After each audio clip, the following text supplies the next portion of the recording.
ఉన్న బంగారాన్ని విడిపించి ఆ రోజు ఆన్లైన్ రేటుకే మేము కొంటాం. Sharma gold company.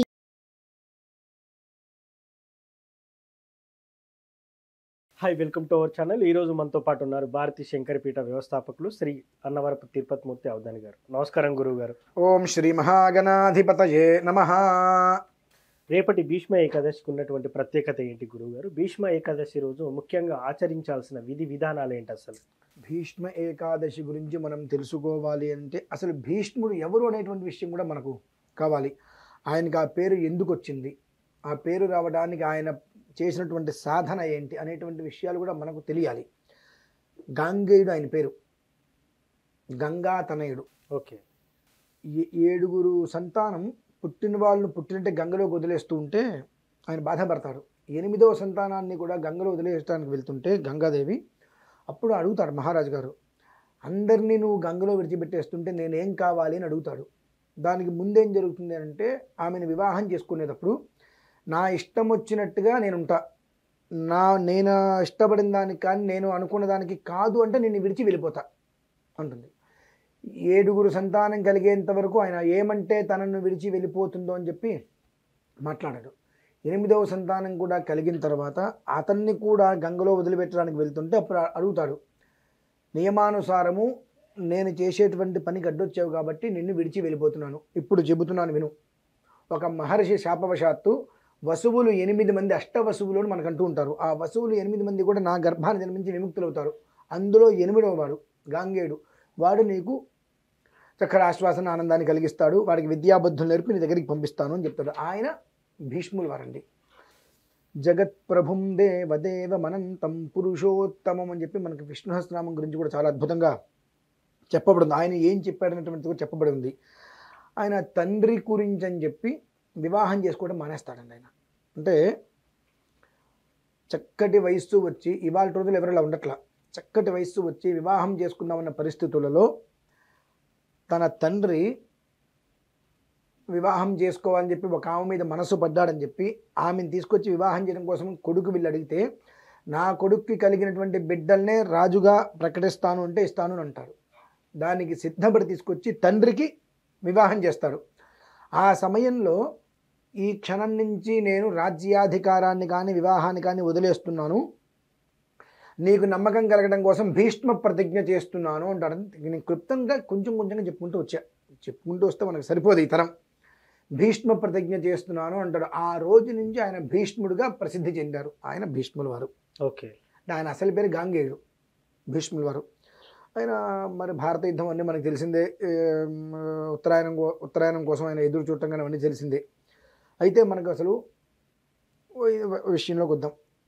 భీష్మ ఏకాదశి రోజు నాడు ఏం చేయాలి, ఏం చేసినా చేయకపోయినా చక్కగా ఆయన నోటి నుంచి వచ్చినటువంటి విష్ణు సహస్రనామం, శాంతాకారం భుజగశయనం పద్మనాభం సురేశం విశ్వాకారం గగన సదృశం మేఘవర్ణం శుభాంగం లక్ష్మీకాంతం కమలనయనం యోగిహృద్ధ్యానగమ్యం వందే విష్ణుం భవభయహరం సర్వలోకైకనాథం మేఘశ్యామం పీతకౌసేయవాసం శ్రీవత్సాంకం కౌస్తుభోద్భాసితాంగం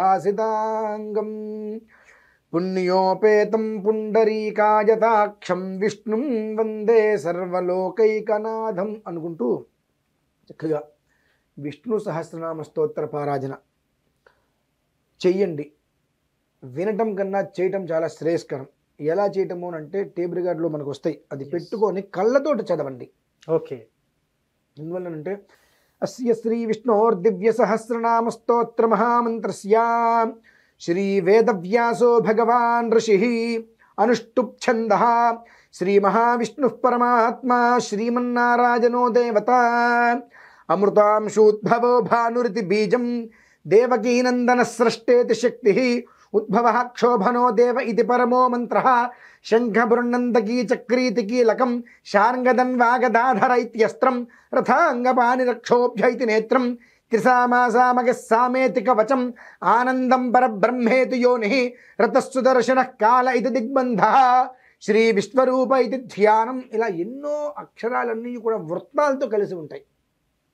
ఇవి మనం నోటితో చదువుతున్నప్పుడు చాలా అపాక్షరాలు వస్తాయి. ఎస్ అవును. కనుక చదవాలి. ఎలా చదవాలి అంటే మనం బాలమిత్ర చందమామ పేపర్ చదువుతూ ఉంటాం ఎస్ అవును. కళ్ళతోటి. అలా ఒక చక్కగా విష్ణు సహస్రనామ స్తోత్రాన్ని పెట్టుకొని దాన్ని అనుసరిస్తూ చక్కగా పుస్తకం పెట్టుకొని మొత్తం ఒక 20 నుంచి 25 నిమిషాలు పోనీ ఒక అరగంట పడుతుంది. ఇంత పెద్ద జీవితంలో ఒక అరగంట సమయం కేటాయించలేకపోతామా? అవును.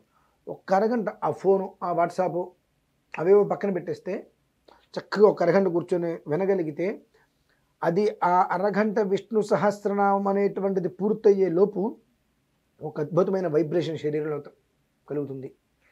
మనకు తెలియకుండానే శరీరం మొత్తం అంతా కూడా మనకు ఒక్కోసారి రోమాలు నిక్కబరుచుకుంటూ ఉంటాయి. అటువంటిది వచ్చి ఏదో ఒక శక్తి మన దగ్గరికి వచ్చింది అనేటువంటిది ప్రత్యక్ష అనుభూతి పొందుతారండి.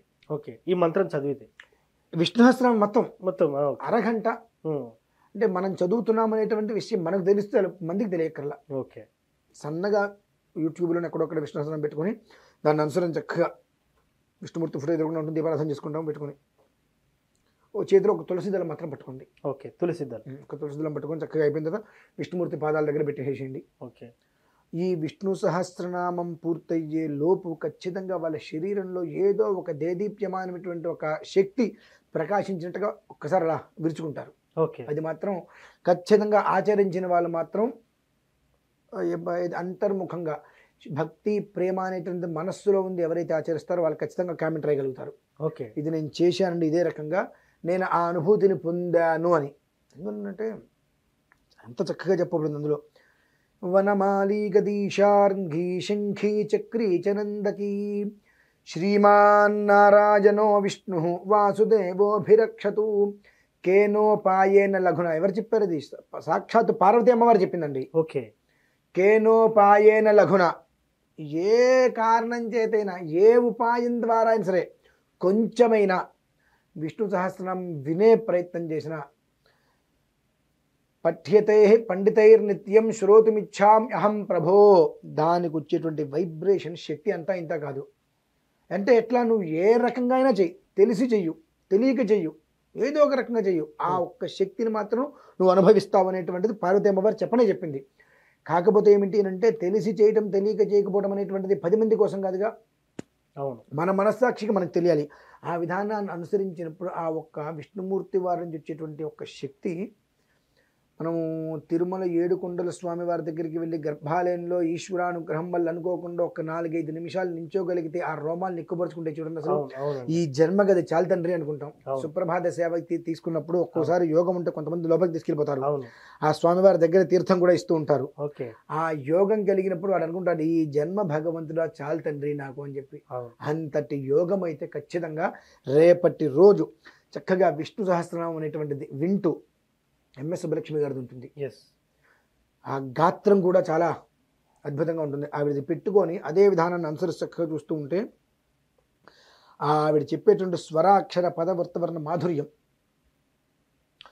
వీళ్ళు వినేటువంటి విధానం, ఆ దృష్టి కేంద్రీకరించడం, మనస్సుని అదుపులో పెట్టుకోవడం, ఇంద్రియాలని దగ్గర పెట్టుకోవడం, దృష్టి అనేటువంటిది ఎక్కడా లేకుండా కేవలం అక్కడే ఉంచడం అనేటువంటి దానివలన ఆ ఏకీకృతంగా దృష్టిని అక్కడ కేంద్రీకరించడం మూలాన ఆ ఒక్క శ్రీమన్నారాయణుడు ఓం నమో నారాయణాయ అనేటువంటిది 8 అక్షరాలకి కూడా ఆపాదించి ఉన్నటువంటి అష్టాక్షరి మహామంత్ర స్థాపకుడైనటువంటి ఆ అష్టాక్షరి మహామంత్రానికి యజమాని కూడా ఎవరు? విష్ణుమూర్తి. ఆయన ఇచ్చేటువంటి ఒక అమితమైన శక్తి ఉంటుంది చూశారండి. మనకు ఇంట్లో ఏమీ లేకపోయినప్పటికీ కూడా సుగంధ పరిమళమైనటువంటి పచ్చకర్పూరం సువాసన కూడా మనకు తగులుతుందండి. దీనివల్ల జరిగేది ఏమిటని అందరికి డౌట్ వస్తుంది. అవును, ఇంత చేస్తాము, భీష్మేకాదశికి ఏంటండి అని వస్తుంది. ఆ భీష్ములు వారు ఏ రకంగా ప్రతిజ్ఞ చేసి ధర్మం కోసం రాజ్యాన్ని అన్నిటిని వదిలేసుకుని ధర్మం కోసం అయితే ఉన్ని మోక్షం పొందారో ఆ రకమైన మోక్ష ప్రాప్తి వీళ్ళకి కలుగుతుందండి. Super sir. నిజంగా ఏకాదశి ప్రత్యేకత, చదవాల్సిన మంత్రం కళ్ళతో చదవాలి, నోటుతో కదని చాలా చక్కగా చెప్పారు. Thank you very much. ఇది వాటి కార్యక్రమం. మరో కార్యక్రమంలో మళ్ళీ కలుద్దాం. Thank you.